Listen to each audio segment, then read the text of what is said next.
Antes de empezar, un breve recordatorio.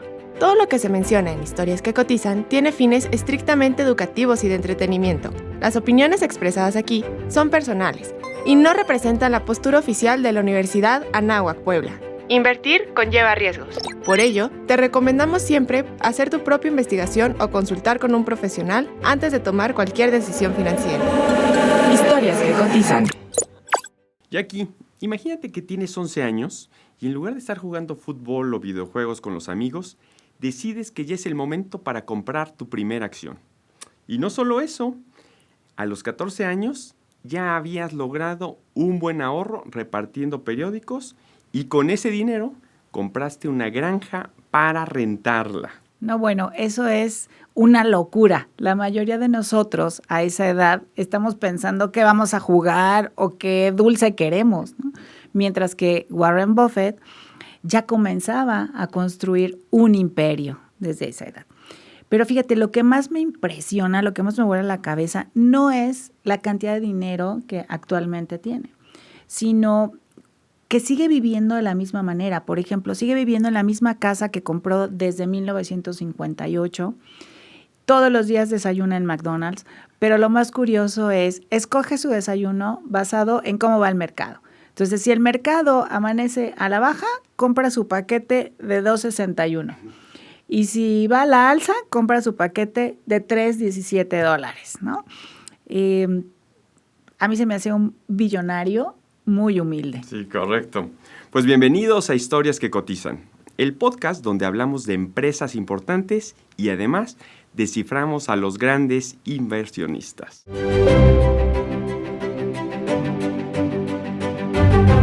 Bueno, pues hoy estamos en el episodio que ya nos habían pedido bastante y era hablar sobre Warren Buffett.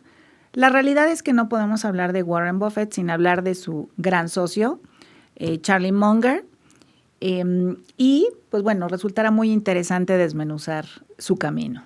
Muy bien, y pues hoy vamos a entender por qué este dúo dinámico de Nebraska logró vencer al mercado por más de 50 años. Y sobre todo, cómo podemos aplicar su filosofía, aunque todavía no tengamos una cuenta con demasiado dinero.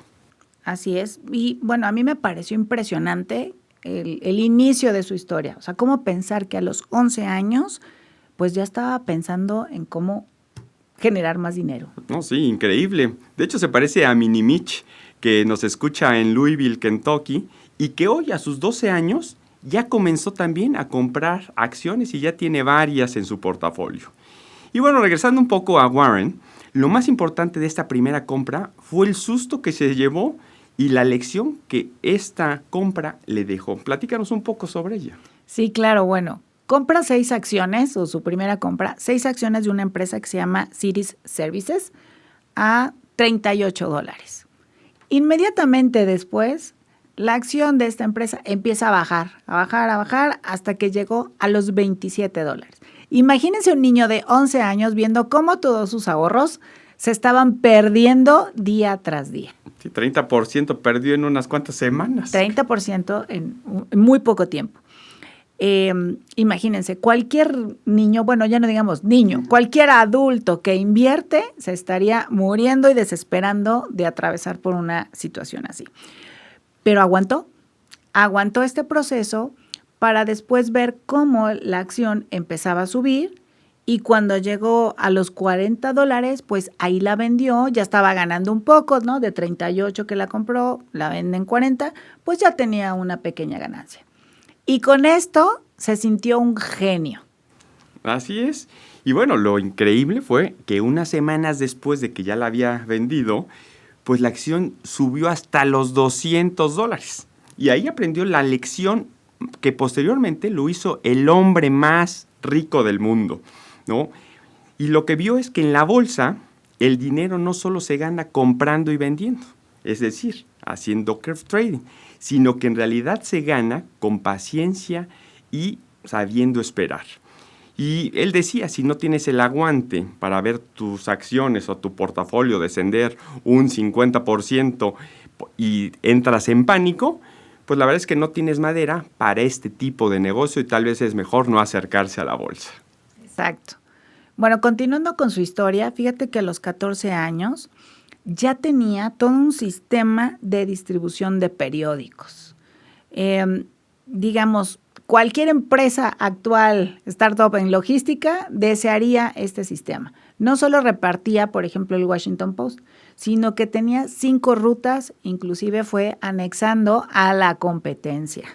Exacto. Y además se dio cuenta de que justamente lo que dices, si repartía el periódico de la competencia pues en las mismas cuadras, podía ganar el doble haciendo el mismo esfuerzo físico, ¿no? Eso empezó a maximizar la densidad de entrega antes de que Amazon siquiera existiera. Así es. Y fíjate, a mí me impresiona también que no solo, o sea, su nivel de servicio iba más allá. No solo se enfocó en el reparto, sino que manejaba también, memorizaba las suscripciones a los periódicos de las casas en donde repartía. Y entonces él sabía cuándo se iba a vencer una suscripción. Y entonces él, digamos, se iba a vencer el miércoles y entonces el martes por la tarde visitaba a los dueños de la casa para que renovaran su suscripción y entonces él se llevaba la comisión. Imagínate. No, pues era imparable, ¿no? Y al final de su etapa como repartidor, ya había logrado $2,000 para esa época. Imagínense, estábamos hablando de 1945. Incluso en una de sus anécdotas dice que le tocó repartir el periódico de cuando se lanzó la bomba en Hiroshima y Nagasaki, ¿no? Pero bueno, para que la audiencia entienda esos $2,000, ¿cuántos serían al día de hoy? Porque eso fue en 1945, pues hoy tendrían un equivalente a $30,000. Imagínate, siendo un adolescente, ya con ese capital para comprarse un buen auto y repartiendo solamente periódicos, la verdad es que fue increíble.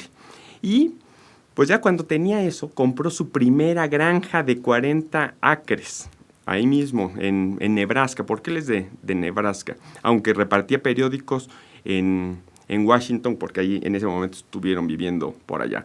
Pero bueno, esa granja la comenzó a rentar desde esa época y empezó a generar pues ganancias. Ya, todo un terrateniente a los 14 años. Pero una historia que también me gusta mucho de él es esta de las máquinas de pinball, ¿no? Uh-huh. Compra con un amigo por $25 una máquina vieja, la arreglan, la componen y le ofrecen en una barbería ponerla. El trato con el dueño era pues que se iban a repartir las ganancias de la maquinita. Y pues esta persona acepta, ¿no? Sí, correcto. Y además le pareció muy buena idea porque Warren le dijo, pues mientras los clientes esperan a que les cortes el cabello porque hay otra persona, pues pueden estar jugando. Imagínate, en una sola semana logró esos mismos $25 de ganancia. Y lo mejor de todo fue que no lo utilizó para comprarse dulces o algún videojuego, sino que lo reinvirtió en una máquina más. Y entonces, con esa segunda máquina, pues nuevamente lo puso en otro lugar y poco a poco compró la tercera y la cuarta. Tanto así que ya tenía varias máquinas en Washington, D.C., ¿no? Porque les decía, ahí es donde vivía en esta época.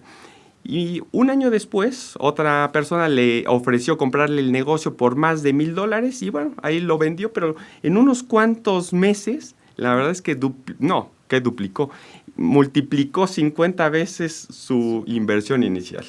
Sí, es impresionante su visión, ¿no?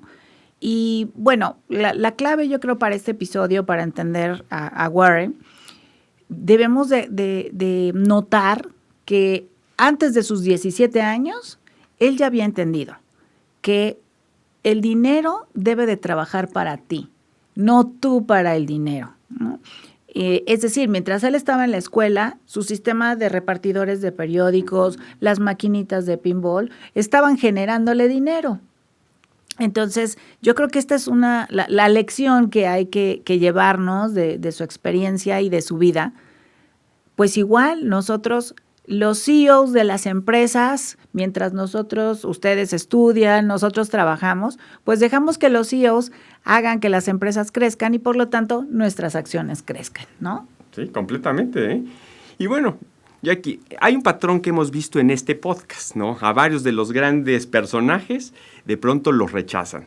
Si recuerdan en nuestro capítulo anterior, a Jack Ma lo rechazaron 10 veces de Harvard.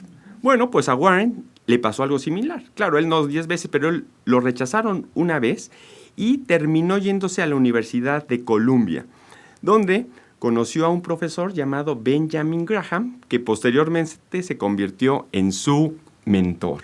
Bueno, Graham fue el que escribió El inversor inteligente, un libro que, por cierto, también les recomendamos, ¿no? Aunque tiene muchos años escrito, pero sigue siendo muy vigente. Como la Biblia de los inversionistas. Ándale, exactamente, ¿no? De hecho, Graham se considera el padre del value investing y le enseñó a Warren una frase: el precio es lo que pagas y el valor es lo que obtienes. Es decir, busca comprar un billete de $100, pero pagando por él $50 o $70 solamente. Completamente, así es. Encuentren las empresas que están más baratas, ¿no? En pocas palabras. Bueno, pero el verdadero cambio que ocurre en la empresa es en 1959, cuando Warren conoce a Charlie Munger, ¿no?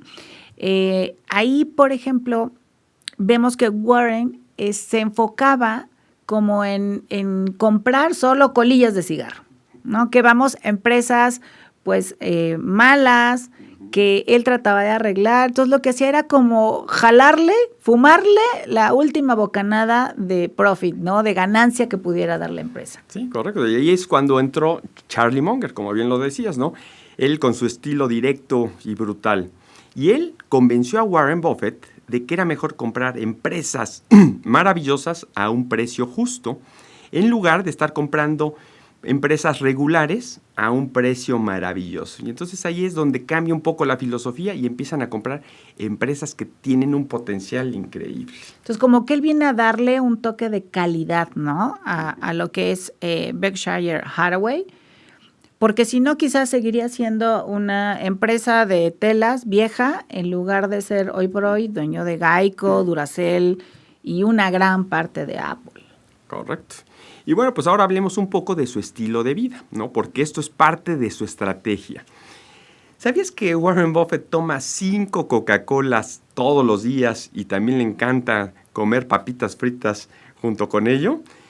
Imagínate, y esto me pareció chistosísimo, dice que revisó las tablas de mortalidad, ¿no? Las tablas actuariales de mortalidad, y revisó todas las edades. Y se dio cuenta que los niños de 6 años son los que menos tendencia a la mortalidad tenían.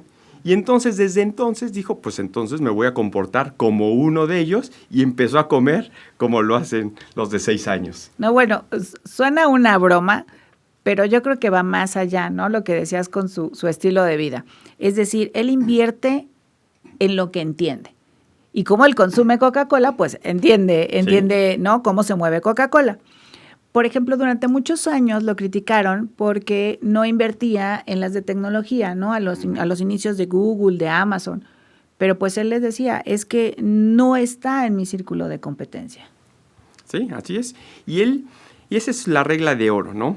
No tienes que batear a todas las pelotas que te lanzan, imagínate en el béisbol. Es decir, no tienes que comprar todas las empresas que conoces, sino que en la inversión puedes quedarte con el bat al hombro y esperarte hasta que llegue la pelota perfecta para dar un home run, ¿no? Esto es decir, comprar la empresa cuando esté a un precio que te parezca muy bien y sabes que va a subir.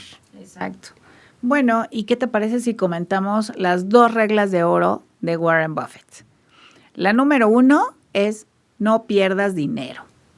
Y la regla número 2 es que no se te olvide la regla número 1. Así es que solamente como si fuera una regla.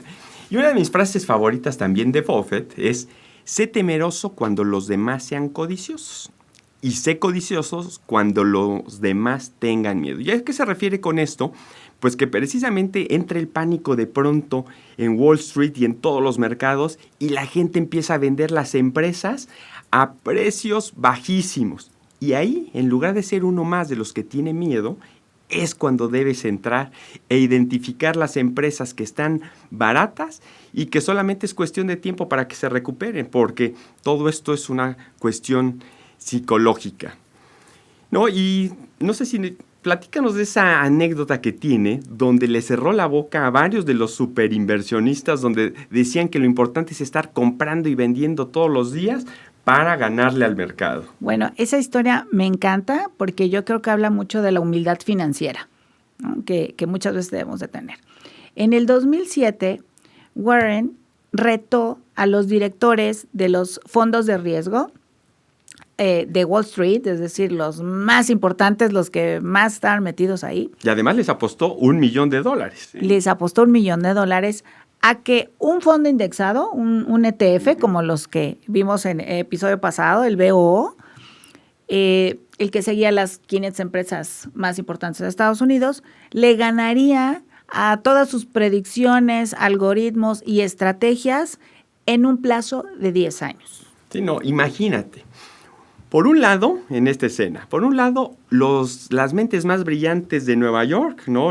Los dueños, o más bien los head fund managers de varias empresas, cobrando comisiones millonarias y haciendo miles de movimientos todos los días, haciendo trading. Y del otro lado, Warren Buffett tomando su Coca-Cola y simplemente no haciendo ningún movimiento. Lo dejaba todo quieto en su fondo de inversión. Uh-huh. Y bueno, ¿qué pasó? Pues llegó el 2017, es decir, pasaron los 10 años y resulta que Warren ganó y con facilidad.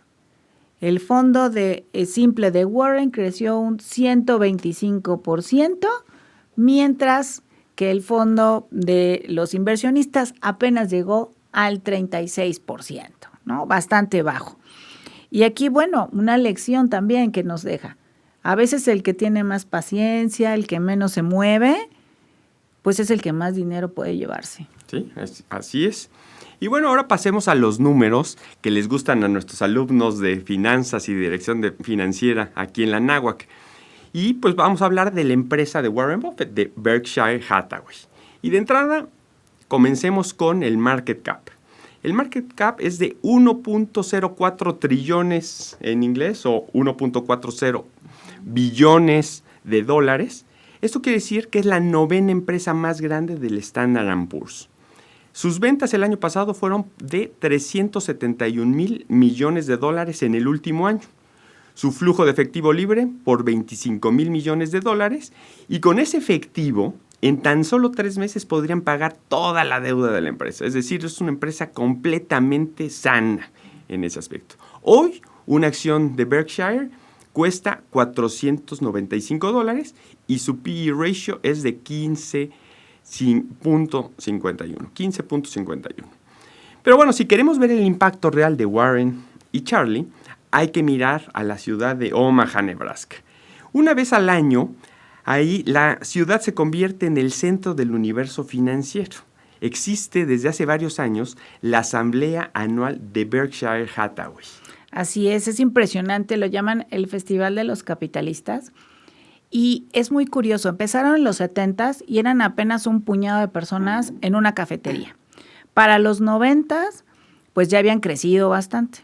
Pero en los últimos años estamos hablando de 40,000 personas alrededor del mundo que asisten a este festival. No, eso es impresionante. Imagínate que viene gente de China, de Europa, obviamente de Estados Unidos, de México, y todos para ver a 2 señores sentados en un escenario comiendo dulces de See's Candy, que es otra de sus empresas, y tomando Coca-Cola. Bueno, digo 2 señores, aunque la verdad es que Charlie Munger murió a finales del 2023, cuando solo le faltaba un mes para cumplir los 100 años.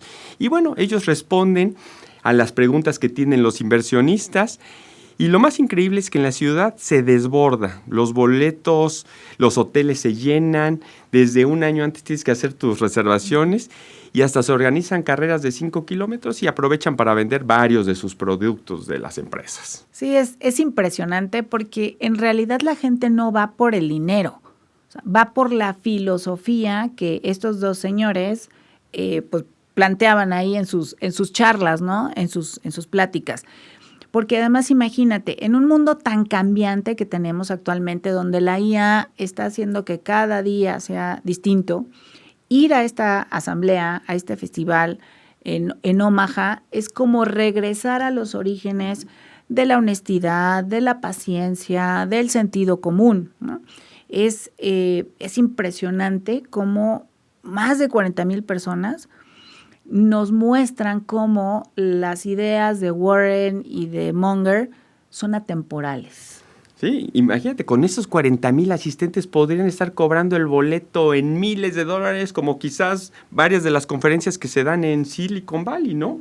Sí, pero para nada. Acá, para entrar legalmente a esta asamblea, solo hay un requisito: ser accionista de Berkshire Hathaway, ¿no? Y ahí es donde, pues bueno, la cosa se pone interesante. Con una sola acción que tengamos, podemos asistir. Tenemos 4 pases para asistir. No, pues buenísimo. Imagínense, una acción de Berkshire de la clase A hoy cuesta $740,000. Eso quiere decir 14 millones de pesos una acción. Pero la ventaja es que Warren ideó una forma de que muchos pudiéramos invertir ahí. Y creó las tipo B.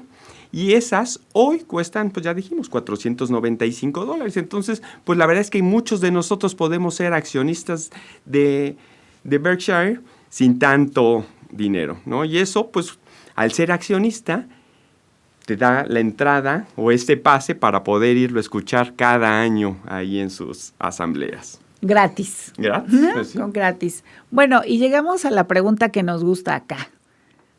¿Invertirías en Berkshire?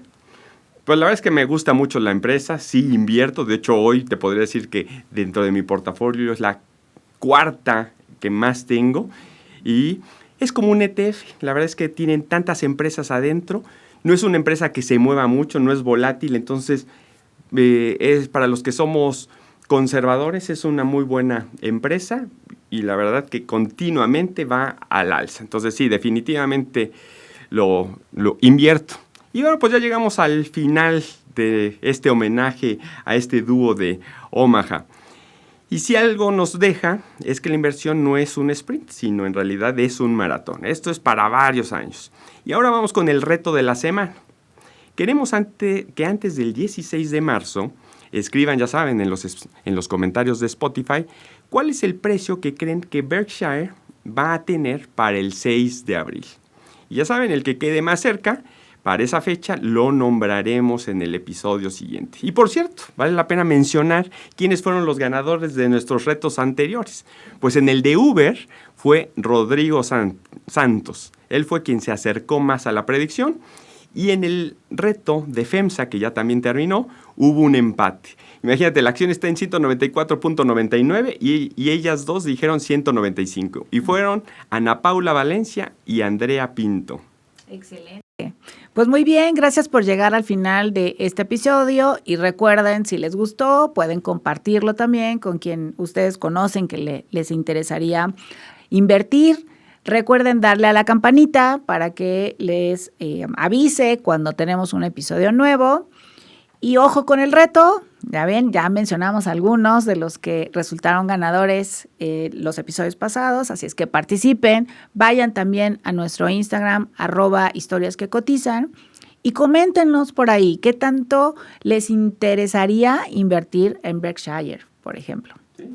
Y pues así como le hace Warren Buffett, busquen valor en las empresas, no solamente el precio. Y nos escuchamos la próxima semana. Mientras tanto, hagan que su historia cotice al alza. Nos vemos. Adiós.